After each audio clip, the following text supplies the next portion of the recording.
রাতের আঁধার মুছে গিয়ে আসুক আলোর রেশ।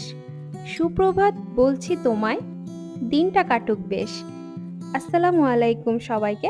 আশা করি আপনারা সবাই ভালো আছেন। Welcome back to my another blog. আজকের দিনটা ছিল বিশ্ব ভালোবাসা দিবস এবং বাংলাদেশে আজকে ছিল শবে বরাত, আমাদের যেটা গতকালকেই চলে গেছে। তাই বিশ্ব ভালোবাসা দিবস উপলক্ষে আমার পক্ষ থেকে সবার জন্য অনেক অনেক অনেক ভালোবাসা রইল। সবাইকে I love you. আজকে সকালে ঘুম ভাঙার পরে জানালা দিয়ে বাহিরের এই দৃশ্য দেখে আমি তো পুরাই অবাক হয়ে গিয়েছিলাম।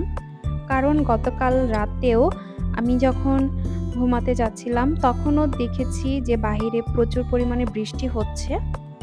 তো বৃষ্টির পরে সম্ভবত আবার বরফ পড়েছিল, তুষারপাত হয়েছিল, এই জন্যেই সকালবেলা উঠে এই দৃশ্য চোখে পড়লো। আর এই দৃশ্যটা দেখে আমার মনটাও অনেক ভালো হয়ে গিয়েছে। আমার হাজবেন্ডও কাজে চলে গিয়েছে, আজকে ওর সকাল সকাল কাজ ছিল। আমার হাজবেন্ড যখন কাজে যায় তখন ওকে আমি বাসা থেকে কিছু খাবার দিয়ে দিই। আজকে আমার হাজবেন্ডের জন্য এই চিকেন ব্রেড রোলটা বানিয়েছিলাম। ও এই চিকেন ব্রেড রোলটা নিয়ে গিয়েছে আজকে খাবার হিসেবে। আর আমি এই চিকেন ব্রেড রোলটা দিয়ে আমার সকালের নাস্তাটা সেরে নিচ্ছি। চিকেন ব্রেড রোলটা অনেক মজা হয়েছিল। সাথে হচ্ছে আমি নর্মাল যে ব্রেড, মানে আমাদের বাংলাদেশে যেটাকে বান রুটি বলে, সেটাও বানিয়েছিলাম। আলহামদুলিল্লাহ অনেক ভালো হয়েছিল। তো আজকে যেহেতু ভালোবাসা দিবস, তাই আজকের দিনটা আমার কিভাবে কাটলো আর আমার ভালোবাসার মানুষটার কাছ থেকে আমি কি কি উপহার পেলাম সেই সব কিছু আজকে আপনাদের সাথে এই ভিডিওতে শেয়ার করব ইনশাল্লাহ। আশা করি ভিডিওটা শেষ পর্যন্ত দেখবেন। ভালোবাসা দিবসে আমার হাজবেন্ডকে ছোটখাটো একটা সারপ্রাইজ দেওয়ার চিন্তা করতেছিলাম। ঘরে হাতের কাছে যা ছিল তাই দিয়েই ছোটখাটো একটা সারপ্রাইজের আয়োজন করার চিন্তা করতেছি। কিন্তু আসলে আমার হাজবেন্ডকে আমি কি সারপ্রাইজ দিব, মানে তাকে সারপ্রাইজ দিতে গিয়ে আমি নিজেই সারপ্রাইজড হয়ে গেছি। আর কিভাবে আমি নিজেই সারপ্রাইজড হয়ে গেলাম সেই কাহিনীটাও আপনারা একটু পরেই ভিডিওতে দেখতে পাবেন। তো আমার হাজবেন্ডের জন্য আমি একটা হচ্ছে কেক বানাচ্ছি। আমি চাইলে বাইরে থেকে একটা কেক নিয়ে আসতে পারতাম, বাট আমার হাজবেন্ড বাইরের কেক তেমন একটা পছন্দ করে না। আমার হাতের কেক যতটা না ও পছন্দ করে। তাই যেহেতু ও আমার হাতের কেক খুব পছন্দ করে, তাই চিন্তা করলাম যে আমি নিজেই একটা কেক বানাই। এইজন্য আর আমি বাইরে থেকে কেক আনি নাই। আর এদিক দিয়ে আপনারা জায়ানের কাণ্ডটা দেখেন। মানে আমি এদিক দিয়ে কেকের ব্যাটার রেডি করতেছি আর ও কিভাবে আঙ্গুল দিয়ে চেটে চেটে সেই ব্যাটারটা খাচ্ছে।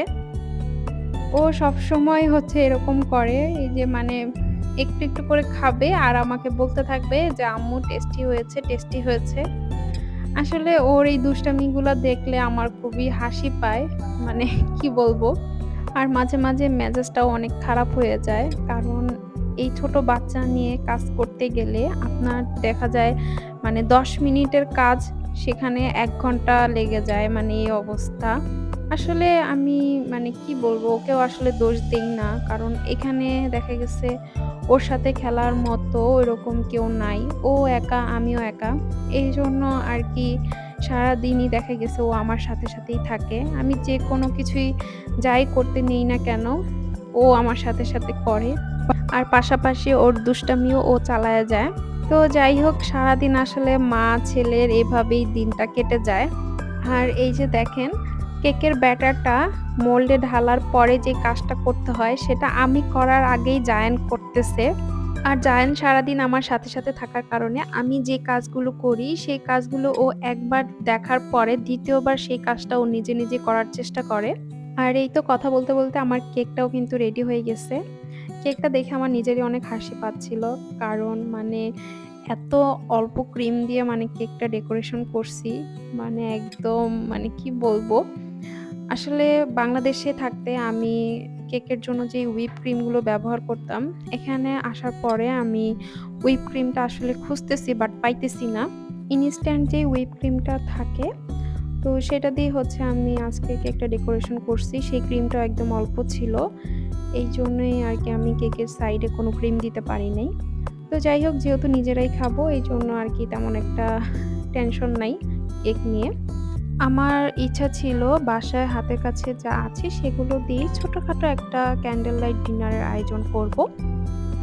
তো ক্যান্ডেল লাইট ডিনারে হচ্ছে চাইনিজ আইটেম হলে ভালো হয়। কিন্তু আমি আসলে সেগুলো কিছুই করি নাই। কারণ আমার অনেকদিন ধরে অনেক ভর্তা ভাত খেতে ইচ্ছা করতেছিল।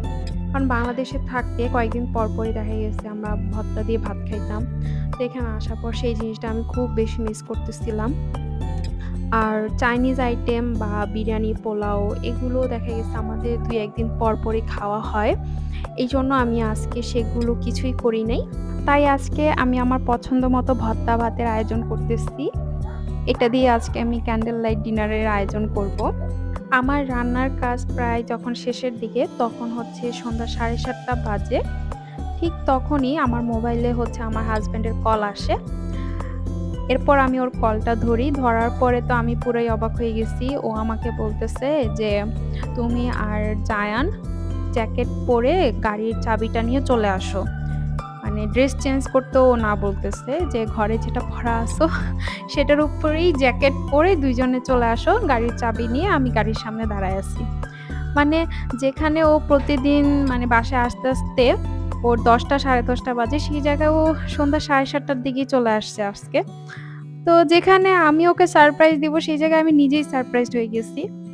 আর আমার জামাই এমন নাছোড়বান্দা একটা মানুষ, ও যখন বলবে যে, "চলো বাইরে গিয়ে একটু ঘুরে আসি" বা "চলো এইটা করি", তখন আসলে ওই জিনিসটা না করে আর পারা যায় না। ওর কথা আসলে তখন রাখতেই হয়। এতটা নাছোড়বান্দা। তো যেই বলা সেই কাজ। আমি আর জায়ান ঘরে যেটাই পড়া ছিলাম, যেই ড্রেসই পড়া ছিলাম সেটার উপরেই জ্যাকেট পরে গাড়ির চাবি নিয়ে চলে আসলাম। বাহিরে আসার পরে আমি ওকে জিজ্ঞেস করতেছিলাম যে, "কোথায় যাবা? কি করবা?" ও আমাকে কিছুই বলতেছিল না। শুধু বলতেছে যে, "গাড়িতে ওঠো আর দেখতে থাকো কোথায় যাই।" তো আপনারাও দেখতে থাকেন আমার সাথে যে আমার হাসব্যান্ড আমাদেরকে কোথায় নিয়ে যাচ্ছে। আর এই যে দেখেন, গতকাল রাতে তুষারপাতের পরে আমাদের গাড়ির এই অবস্থা।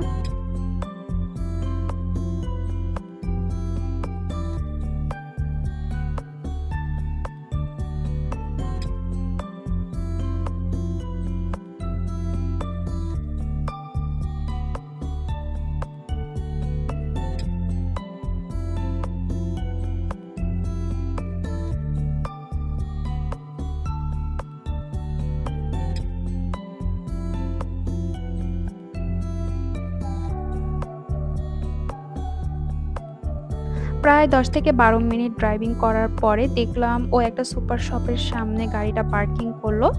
এরপর আমাকে বলল যে, "তুমি একটু বসো, আমি আসতেছি।"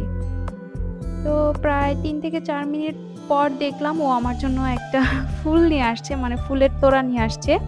এই বিষয়টা আমার কাছে অনেক বেশি ভালো লাগছে। আমি আসলে ভাবতে পারি নাই যে ও আমার জন্য ফুল নিয়ে আসবে। আর ভালোবাসার মানুষের কাছ থেকে ফুল পাওয়াটা খুবই ভালো লাগার একটা বিষয় আমার কাছে। তো এরপরে হচ্ছে যেই সুপার শপ থেকে ও ফুলটা নেয় সেটার দোতলায় হচ্ছে বার্গার কিং ছিল। ও আমাকে বলতেছিল যে, "চলো আমরা বার্গার কিং থেকে রাতের খাবারটা খেয়ে যাই।" কিন্তু আমি ওকে সেটা নিষেধ করি। কারণ যেহেতু আমি বাসায় ভর্তা করেছি, ভাত রান্না করছি, এইজন্য ওকে আমি বলি যে, "আজকে না, অন্য আরেকদিন আমরা খাবো।" এরপরে আমরা বাসায় ব্যাক করি। আর আমার হাসব্যান্ডের এই কান্ডর কারণেই আমি আমার হাসব্যান্ডের জন্য যেই সারপ্রাইজ প্ল্যানটা করেছিলাম, সেটা আসলে পরে আর কিছুই করা হয় না। সেটা পুরোটাই বাদ হয়ে যায়। এজন্য আমি ভিডিওর শুরুতে বলেছি যে, আমি আমার হাসব্যান্ডকে সারপ্রাইজ দিতে গিয়ে আমি নিজেই সারপ্রাইজড হয়ে গেছি। তো যাই হোক, বাসায় আসার পরে আমরা সাথে সাথেই হচ্ছে খেতে বসে যাই। কারণ আমাদের ২ জনেরই অনেক ক্ষুধা লেগেছিল।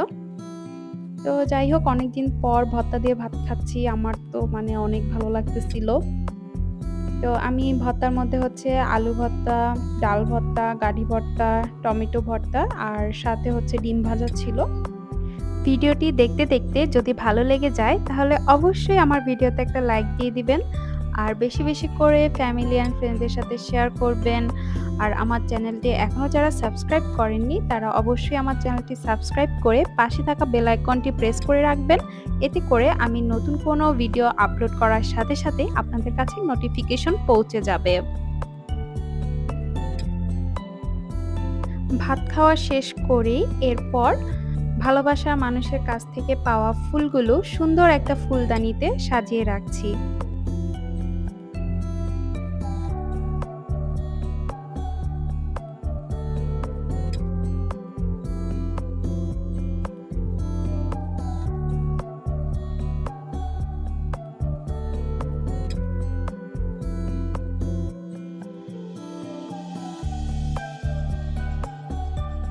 এরপর চলে আসলাম আমার হাতের বানানো কেক নিয়ে। এই যে দেখেন জায়ানের পাপা হচ্ছে কেক কাটতেছে। জায়ানকে ডাকতেছিল কিন্তু জায়ান কেক কাটবে না। তো এই জন্য জায়ানের পাপা একাই কেক কাটতেছে। কথা বলতে বলতে ভিডিওর একদম শেষ পর্যায়ে চলে আসছি। এখন আপনাদের সাথে শেয়ার করব আমার ভ্যালেন্টাইন্স গিফট কি ছিল সেটা। আর এই তো দেখেন এই দোলনাটা ছিল হচ্ছে আমার Valentine's gift from my husband. এই দোলনাটার শখ আমার অনেক আগে থেকে ছিল। বাংলাদেশে থাকতে আমার এই দোলনাটা কেনার অনেক ইচ্ছা ছিল, কিন্তু অনেক ইচ্ছা থাকা সত্ত্বেও বাসায় যথেষ্ট জায়গা না থাকার কারণে আমি এই দোলনাটা কিনতে পারি নাই। আর আমার হাজব্যান্ড আমার এই শখের জিনিসটার কথা জানতো, তাই ও ভ্যালেন্টাইন্স গিফট হিসেবে আমাকে এই দোলনাটা গিফট করে। আমার কাছে এই দোলনাটা খুবই ভালো লেগেছে। আপনাদের কাছে কেমন লেগেছে সেটা অবশ্যই কমেন্ট বক্সে জানাবেন। আজকের মতো এখানেই বিদায় নিচ্ছি। ভালো থাকবেন, সুস্থ থাকবেন। আল্লাহ হাফেজ।